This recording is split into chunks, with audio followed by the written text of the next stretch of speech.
पहले भी हमने बातचीत करी कि भाई जब एबी है, ग्लेन है, तो आप क्यों भेज रहे हैं भरत को, जो when in comparison to those two बल्लेबाज शायद इनएक्सपीरियंस होंगे आप। लेकिन आज कहीं ना कहीं आपको समझ में आया क्यों उनको भेजा है, क्योंकि वो उनका जो तरीका है कि वो शीट एंकर या एंकर ड्रॉप करके खेल सकते हैं, और उनके इर्द गिर्द जो आपके बॉल मारने वाले बल्लेबाज हैं थोड़े फ्रीडम के साथ खेल सकते हैं।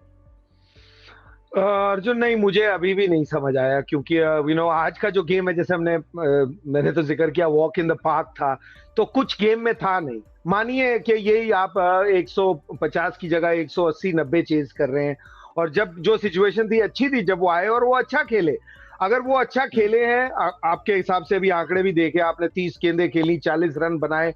तो फिर क्या हो जाएगा ना, जब क्रूशल गेम होगा और आगे कुछ और करना होगा, तो एबी डिविलियर्स को ना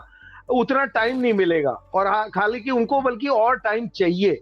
क्योंकि हम क्रिकेट के जो क्रिकेट की जो सोच है, और वो सोच यही रही है कि जो फॉर्मेट है जितना लिमिटेड होता जाए, चाहे वनडे हो चाहे 2020 हो, आपके जो सबसे सर्वश्रेष्ठ खिलाड़ी हैं वो सबसे ज्यादा गेंद खेलनी चाहिए। ये एक बिल्कुल एक अनरिटन रूल है, क्योंकि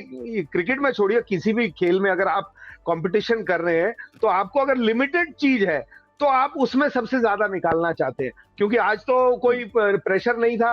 वो खुद अच्छा खेल गए, उनके लिए मैं बहुत खुश हूं। लेकिन मानिए अगर ये 15-17 पे आउट हो जाते, तो फिर एबी डिविलियर्स जो फॉर्म में नहीं है, वो फिर आके वो काम करना पड़ता है जो उतना आसान नहीं होता। हालांकि आज जो वॉक इन द पार्क था, जब बुजुर्ग हो जाए कोई आदमी, उसको वॉक की ज्यादा जरूरत पड़ती है। आपने सवेरे हमने खुद ही बात की थी कि भाई जब कोई इंटरनेशनल क्रिकेट नहीं खेल रहा, तो आके उसको लय पकड़ने में टाइम लगता है। तो अभी तक तो लय देखी नहीं है, तो ये मौका था कि उनको लय पकड़वाने के लिए आप वॉक इन द पार्क में भेज देते, वो अपना काम करके आ जाते, तो आपके असली टाइम पे काम आते। तो मेरे समझ में तो ये अभी भी नहीं आती। सर, वैसे प्रज्ञान, क्योंकि ग्लेन ग्लेन मैक्सवेल ने मैच के बाद केएस भारत के बारे में बातचीत करी है, उन्होंने ये बोला है KS Bharat is a genuine batsman and his play is suited to that number 3 slot. अगर आप उस टीम के नजरिए से इस स्टेटमेंट को सुने प्रज्ञान, तो what do you suppose he means by that?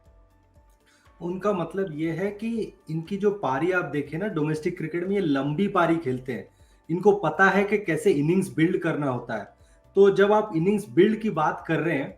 तो कहीं ना कहीं जो हम बात कर रहे थे कि वो एंकर वाला रोल है ना, ये उन्हें दिया गया है। और विराट कोहली जो है, उनका एक पैटर्न है, आप देखेंगे तो वो चाहते हैं कि अगर दो जो ओपनर है वो फ्रीली खेले, एक जो नंबर 3 पे आएगा वो गेम को संभाले, फिर उसके बाद उनके विस्फोटक बल्लेबाज हैं,